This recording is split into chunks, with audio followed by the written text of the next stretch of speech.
Salut les amis bricoleurs et bricoleuses, on se retrouve aujourd'hui pour la fabrication d'un petit garde-manger. Donc en fait je vous explique le truc, c'est que j'avais un garde-manger que j'ai oublié dans la cave. Et je me suis dit bah, je vais le retaper et le refaire et tout, parce que comme je suis amateur de saucissons, de jambon, vous comprenez bien que j'aurais bien voulu trouver une place pour pouvoir les mettre qui sèchent sans que les bestioles me les bouffent. Donc j'avais ce garde-manger là, j'ai commencé le démontage pour la restauration, il s'avère que il est vraiment pourri. Je pourrais le sauver, mais il est vraiment pourri. Je vais essayer de récupérer 2-3 bricoles, mais il est vraiment bien attaqué. Le grillage était pourri, donc j'ai commencé à l'enlever. C'était un grillage métallique. Il a pris l'humidité, ça a rouillé. Donc, petit tuto fabrication donc d'un petit garde-manger. Donc on va voir ça ensemble. Ce que j'ai acheté, donc je suis allé, bon je n'ai pas de partenariat, il n'y a rien avec Leroy Merlin. Donc j'ai acheté du grillage et des petits, je reviens, vous voyez j'ai rien préparé hein, comme d'hab, hein. C'est toujours, donc j'ai acheté des litos, enfin je sais pas si c'est des litos, non j'ai une bêtise, des petits tasseaux. C'était un lot de 6 tasseaux en sapin brut, en 24-24, ça fait environ 2,39 m. Donc j'ai pris ça et ben, en plus j'ai oublié de prendre le reste en même temps. Et non, bah c'était juste derrière moi en fait. Et j'ai acheté du grillage comme ça, donc c'est moustiquaire. Je l'ai trouvé au Leroy Merlin, mais en fait ce qu'il y a, c'est que c'est je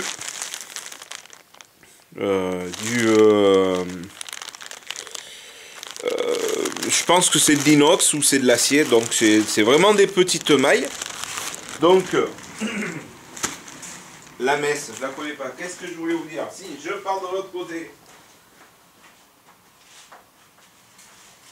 J'aurais pu le faire avec des chutes, j'ai des chutes de litho et tout, mais le problème c'est qu'ils sont pas vraiment bien droits.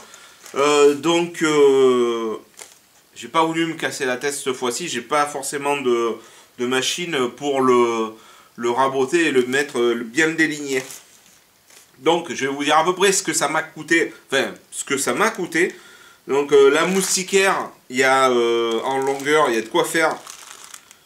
C'est 60 cm par 3 mètres, donc franchement j'ai largement de quoi en faire 2 même je pense. Et les petits tasseaux j'en ai eu pour 13,90, 16,90, 13,90, on est à peu près aux alentours de 20 € là. J'ai pas regardé ce que ça coûte un garde-manger comme ça. Je sais vraiment pas ce que ça coûte. En plus je crois que j'ai oublié mon plan. Donc ce que je vais faire, je pense que je le mettrai au début ou à la fin, le petit plan. Je vais faire un petit plan, comme ça vous aurez les dimensions que j'ai pris. Au niveau des machines pour couper, j'ai la petite scie derrière, mais ça va pas aller, j'ai pas assez de longueur entre les pour pouvoir passer des longueurs. J'ai la scie à onglet de mon papa qui m'a prêté, que j'ai en location depuis un moment, ou sinon j'ai ma petite scie à métal. Mais sinon vous pouvez le faire avec une petite scie à onglet et une boîte à coupe, et puis c'est nickel. Donc on va préparer le chantier et on attaque. Allez, on est parti. De toute façon je vous mettrai le détail et je vous ferai j'essaierai de vous faire un petit croquis avec le détail et les nomenclatures, comment je procède avec les côtes, les dimensions, comme ça vous pourrez trouver. Après moi je l'ai adapté un peu plus, je l'ai fait un peu plus grand, parce que je me suis dit éventuellement si on veut mettre un petit fromage à sécher, ou un gros saucisson un peu grand, mon jambon, Donc je vais peut-être prévoir une petite étagère au milieu, je sais pas. Donc on a nos petits tasseaux comme ça, et bien ils sont pas mal. Hein. Donc en fait là je vais couper. Il va me falloir, donc là c'est des... il va me falloir donc, j'ai dit 4 longueurs de 570, donc je parle en millimètres, hein, ça c'est de 57 cm quoi. Donc je pense que je vais les couper à la scie sur l'établi là-bas, je pense, parce que je sais pas en fait. J'ai pas beaucoup de place, vous verrez dans les vidéos, le garage il est plein. Donc ce qu'il nous faut, bien sûr, pour travailler, hein, la base, 1 mètre, il me faut une équerre, un crayon, je vais tracer mes côtes, je vais commencer les débits, et puis on se retrouve après pour la construction et mes petites astuces que j'utilise, que j'ai appris à force avec des anciens, des petits trucs, des petites astuces. Je ne suis vraiment pas professionnel, je suis bricoleur amateur, n'oubliez pas. Allez, on est parti. Donc je vais prendre mes dimensions. Donc j'ai dit qu'il me fallait, j'ai toujours mon petit plan à côté, 4 morceaux de 570. Pourquoi j'ai pris ce côte? J'ai agrandi un peu la côte que j'avais. Et en fonction du grillage, parce que le grillage il fait 60 cm de haut. Donc je voulais pas avoir à faire des raccords ou d'autres. Donc mon mètre, 570. Tac. Il vous faudra, c'est pas une obligation, une petite équerre. Hop, on trace le trait comme ça. Et là, on se met... Bon, mais là, c'est la scie acier. Hein. Je me sers pour couper les métaux, les matériaux. Je me sers de celle-là parce que ben, elle est sur l'établi, ma foi. Et elle est à portée, donc bon... Hop, on allume. Et j'ai des coupes qui sont quand même relativement propres et tout, bien franches. Donc on est parti. Alors après, soit on reprend la côte. J'essaye de regarder, de ne pas tomber, parce que là je vois qu'il y a des nœuds. Des petits nœuds comme ça, là, vous voyez. Il y a des petits nœuds. Et puis ben, en fait là, si je le prends là, et ben je tombe dans un nœud. Bah, c'est pas gênant, ça pourrait être au pied. Ou alors on a des autres morceaux, je regarde par rapport à ce que j'ai des morceaux de 350. 350, ça va là. Ouais, donc après quand c'est comme ça, on peut passer en fonction des longueurs, on regarde où on veut le mettre. Et ça va passer. On va faire comme ça. Nickel. Donc là, je vais me couper un morceau de 350. Hop. Pour le 350, par exemple, l'avantage que j'ai avec la machine, c'est que je peux rajouter... Est-ce que ça va passer? Pour certaines côtes, je peux rajouter une butée, mais là, elle passe pas la butée. Ça, il faut que je réfléchisse plus tard à faire un système pour pouvoir faire des coupes. Donc là, les 350, j'ai dit qu'il m'en fallait 6. On va déjà faire les grands. Donc ce que vous pouvez faire après, soit vous reprenez la côte, soit on s'aligne bien comme ça, et on trace au cul du tasseau. C'est un garde-manger, hein, on n'est pas au yem près. Hop.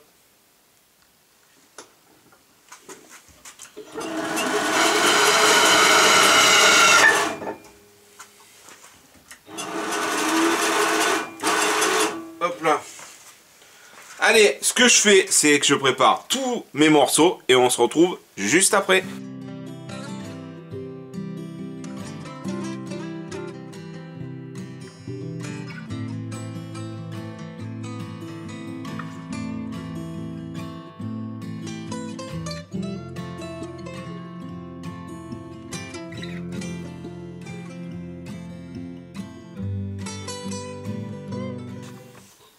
la base. Donc nos 6 tasseaux comme ça de 350. Nos 5 tasseaux comme ça de 420. Et les 4 de 570 comme ça. Alors ce qu'on peut faire des fois, on peut noter les longueurs si on veut pas trop se tromper. Bon là il y a 3 longueurs, donc bon ça devrait pas trop être compliqué à se rappeler des trucs. Donc maintenant on va passer à la réalisation du montage. Je vais vous montrer à peu près. Bon, l'établi il est grand mais il est plein. Tac. Donc hop, je vais vous monter comme ça. Donc on va se servir des grandes longueurs de 570 comme ça. Les petites, enfin les longueurs de 420, elles vont se retrouver en intermédiaire ici. Vous voyez. Donc ce que je vais faire, c'est que je vais donner un petit coup de papier pour poncer un peu les. Vous voyez là, ça fait les petites bavures. Donc après le but ça va être de le monter. Je vais percer et mettre des petites vis. Je pourrais mettre des clous, hein. Je pourrais mettre des clous. Je suis en train de réfléchir. Si je mets des clous. Ouais, je peux mettre des clous aussi éventuellement. Je mettrai des clous pour les intermédiaires. Pour les grands, comme ça, je vais les visser. Donc il faudra faire attention parce qu'on va se retrouver avec une vis qui va être ici et une autre en exagérant. Je vous montre comme ça le montage à la one again. Parce qu'il va y avoir un autre morceau comme ça. Donc il faut faire attention que cette vis là, elle soit pas dans l'axe de celle-là. Parce que sinon, à un moment donné, ça va pas le faire. Allez, un peu de ponçage maintenant.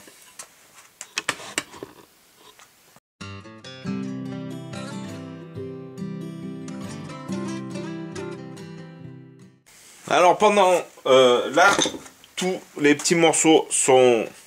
J'ai donné le petit coup. J'étais en train de me rappeler que j'avais acheté ça au Roi Merlin. Alors, allez, pourquoi j'avais acheté? Je pense que c'est quand je voulais m'en servir des fois pour les soudures. Et je pense que je vais m'en servir pour faire les équerrages. Mais après, on peut s'équerrer facilement. Hop. Avec... moi là, sur l'établi, j'ai un petit marbre comme ça que j'ai fait avec un morceau bien d'équerre. Ça, c'est de la planche usinable que j'ai au boulot. Et en fait, dessus, moi, j'ai mon petit trusquin quand je veux tracer des fois. Ça, c'est pas mal. Donc, pour faire de l'équerrage, il faut quelque chose de bien plat. Vous n'allez pas pouvoir le faire sur un truc branque-bradant, quoi. Donc, on met un peu les batteries à charger parce que quand on veut s'en servir, on n'a jamais rien. Donc en fait, on va pas se planter nos grands morceaux qui sont verticaux et les 400. Je vais faire les côtés extérieurs, donc c'est avec les 350. Je mets, hop. Donc en gros, on va avoir... Est-ce que c'est bien parallèle là? On voit ça à l'air. Tac. Ça c'est des presses rapides, ça je crois. Voilà. Donc hop. Je sais pas si vous voyez bien. Vous voyez rien. Donc là en fait, hop, j'appuie mon morceau. Ça c'est pas mal ça. Hop là. Donc là, à la limite, pour bien l'ajuster, ce que je peux faire, c'est que je peux lui donner un petit coup. Ouais, je peux le desserrer en fait. Hein. Hop. Voilà.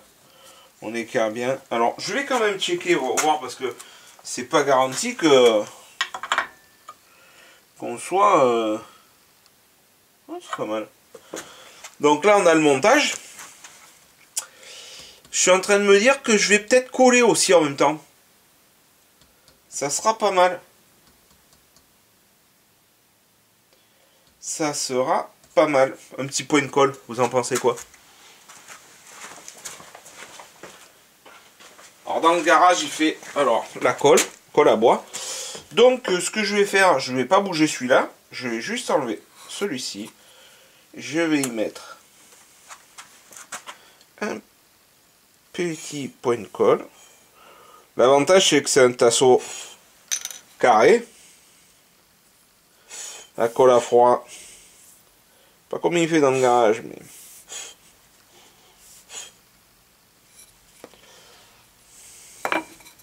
Donc je pense que...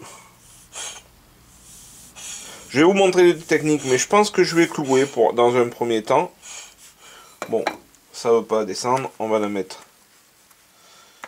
comme ça, le temps que ça s'égoutte. Je vais regarder dans mes trucs. J'ai un petit... J'avais acheté d'occasion, j'avais trouvé ça sur le bon coin. Un petit pistolet à air pneumatique. Je l'avais pas payé très très cher, je crois que je l'avais payé 25 €. Et pour les petites bricoles comme ça, franchement ça va faire le taf. Je pense qu'on va s'en servir. Et là j'ai des pointes comme ça, en longueur 30 mm, 3 cm. On va s'en servir je pense.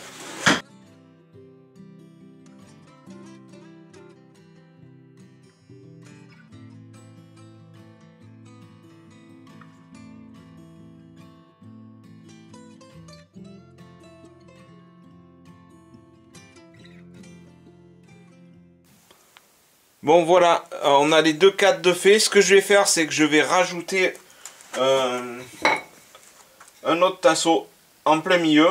Je vais le tracer pour l'avoir. Comme ça rigidifie un peu plus l'ensemble. Alors, ce qu'on va faire, c'est qu'on va prendre nos deux morceaux. Je sais pas... Ils sont pas trop mal comme ça. C'est du bricolage, hein, c'est pas du professionnel. Hein. Donc, je vais prendre la cote totale. J'ai 570.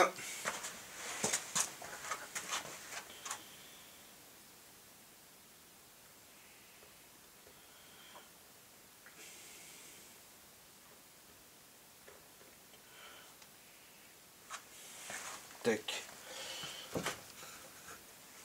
Alors, j'ai dit... Hop, hop. 285. Donc 285, ça va être mon milieu.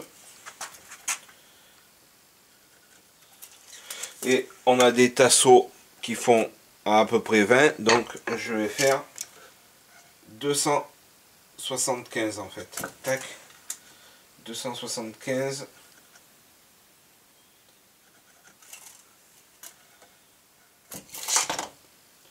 Ça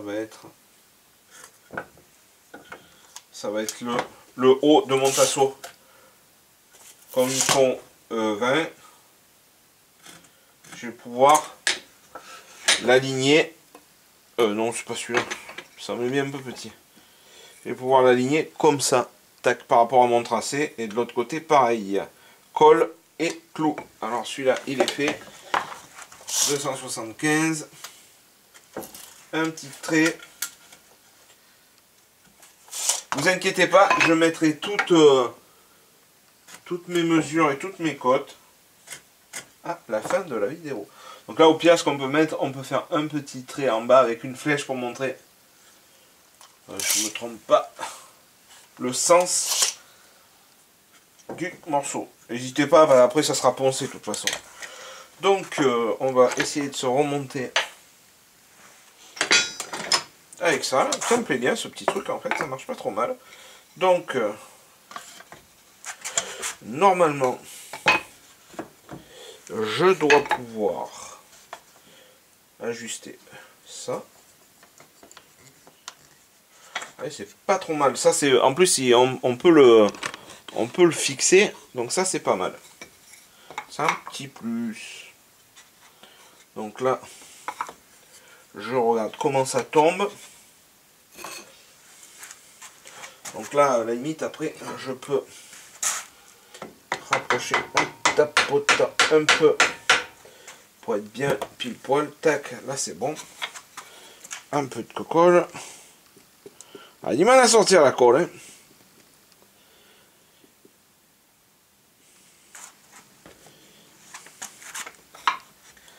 Tac. Et une petite presse. Un coup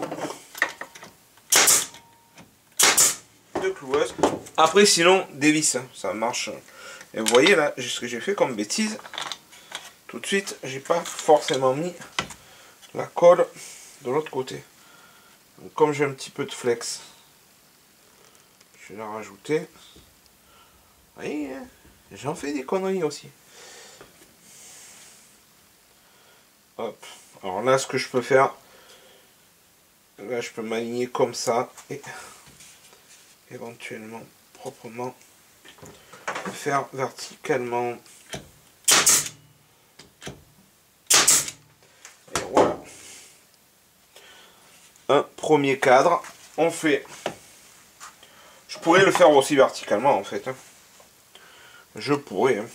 Ça, c'est pas celui-là. Ça, c'est une chute. Je pourrais me mettre verticalement et en fait, ouais, j'aime bien là avec ça. Là, ça fait le démarrage un peu plus précis. Hop. Normalement, le fond du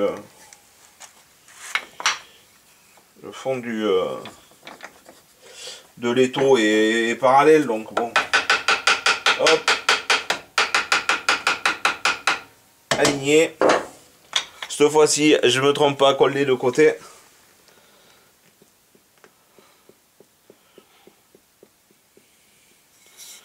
C'est le petit bricolage du samedi.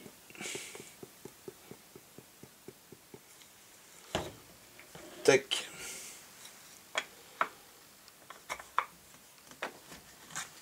Là.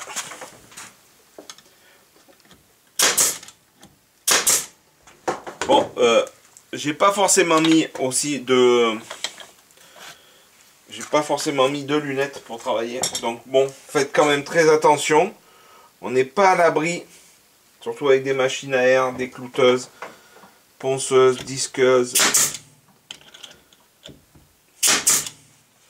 On n'est pas des surhommes ou des surfemmes. Hein. Donc, protégez-vous quand même. Donc voilà, les deux cadres sont terminés. On commence à avoir notre petite base de garde-manger. Donc maintenant, on reproduit un peu les étapes suivantes. Donc là maintenant, je vais mettre les longueurs, les largeurs, pardon. On se fait un petit peu de place. Donc grosso modo, maintenant, on va mettre nos grandes longueurs. Alors je réfléchis, comment je me goupille pour les mettre si je continue. Hop. Si je continue avec ça, voilà. On peut continuer avec ça, hein, parfois. Hop. Si vous voyez bien le truc que je vais faire. Maintenant, c'est les grandes longueurs, c'est ce qui va délimiter. Ça, c'est la largeur, pardon. Putain. On s'aligne. Propre. De toute façon, après, au pire, un petit coup de ponce. Donc là, on va procéder au montage de la largeur, comme ça. En bas, pareil. Pour avoir le caisson. Allez, c'est les mêmes étapes, donc on se retrouve juste après. On se retrouve, hein, encore, ça monte. Donc maintenant, je vais finir d'assembler la partie supérieure, ici, là. Et on devrait être pas trop mal. Donc petit problème de batterie. Donc voilà. C'est collé. Là, ça a un petit peu éclaté parce que le clou, il est sorti. Donc déjà là, on a notre base. Je vais renlever le clou là. Tac. Et là, du coup, celui-là, on voit qu'il est passé au travers. Donc là, on va rappuyer un peu. Donc voilà, on a déjà notre base comme ça. Je sais pas si on va bien le voir. Donc on a notre petite base qui est pas trop mal. Je crois que j'ai dû oublier des choses. Ah non, j'ai prévu de rajouter aussi derrière un autre. Alors je vais décider de prendre celui-là pour mettre derrière. Ce que j'ai fait, en fait, j'ai enlevé On voit pas, mais le bouchon de la colle parce que ça voulait pas. Donc je trempe un petit morceau de câble électrique. Comme ça, ça fait un peu de collage. Et ça m'évite de m'embêter. Donc je vais le mettre de côté là. Mon petit câble là. Ce que j'ai oublié de faire, bien sûr, de reporter mon petit tracé. Là, je vais le descendre là. Mon petit tracé, je vais le mettre là. Comme ça, j'ai un côté et l'autre. Mon petit bout de bois. Théoriquement, en me mettant comme ça au tracé, on peut regarder, mais et je suis pas trop mal niveau éclairage. Donc ça,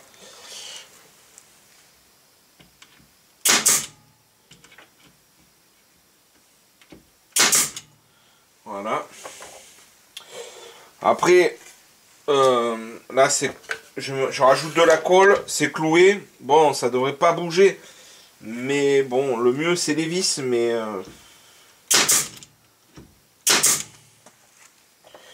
donc là, on commence déjà à avoir la base de notre... on voit mal, j'ai pas assez de recul. On a la base de notre garde-manger. Donc, maintenant, ce qu'il va falloir que je fasse, il va falloir que je fabrique la porte.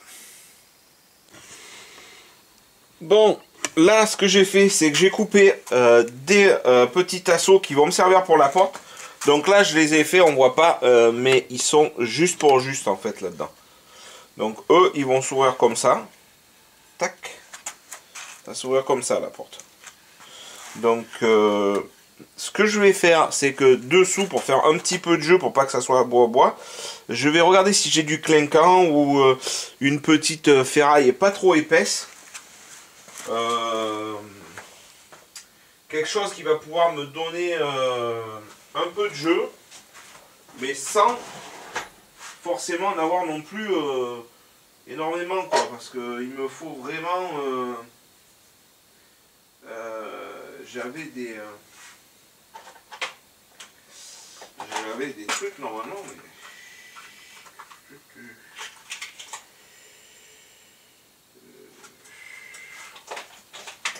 Alors si on n'a pas ça, ce qu'on peut faire peut-être c'est mettre éventuellement du scotch. J'aimerais bien avoir au moins un petit millimètre. Ou alors il faudrait des clous très fins que je pose dessous. Comme ça, ça va me donner... Et Studio, il est en place aussi, mais il force, vous voyez. Donc, il faut que je mette quelque chose dessous, là. Bon, je galère, j'ai pas trouvé. Ce que j'ai trouvé, une lame de scie. Je sais pas combien elle fait d'épaisseur. Je vais aller la caler derrière, comme ça. Ou devant, même. Et comme ça, ça va faire mon petit jeu. C'est pas mal, comme ça. Donc là, pareil, il m'en faut une autre dessus. Bon, j'en avais un lot de... Je peux vous dire exactement ce que ça fait en épaisseur, comme ça. Grosso modo, ça fait 1 mm. Donc il faudrait un petit truc d'1 mm. Donc j'en mets une en haut aussi. Et comme ça, paf. Ça me fait ma cote. Et je vais pouvoir prendre la cote d'ici à ici. Ça, je vais vérifier la cote centrale. J'ai 482. 482. 481. Ah, le bois, il n'est pas... 482. Et on va faire 481. Oh non, 482 les deux. Je le note en même temps. 482 x 2. Hop. On recoupe nos petits morceaux et on se reprend tout de suite. Voilà, j'ai ajusté mes petits morceaux là. Donc maintenant, je vais coller la porte, préparer une entretoise ici pour mettre pour la rigidifier, la porte. Là, ce que je vais faire, je pense, pour la porte, je vais peut-être mettre... je vais peut-être mettre des vis pour que ce soit un peu plus solide, parce que comme elle a tendance, c'est ce qui va s'ouvrir et qui va être la partie mobile, je vais mettre des vis. Comme ça, je vais vous montrer ma petite technique pour mettre des vis. Un petit truc, une petite astuce que je vais faire, c'est-à-dire que là, je vais noter des numéros 2, 2, 3, 3, 4, 4, avec un petit trait. Comme ça, je sais où vont les pièces et où me repérer pour les collages.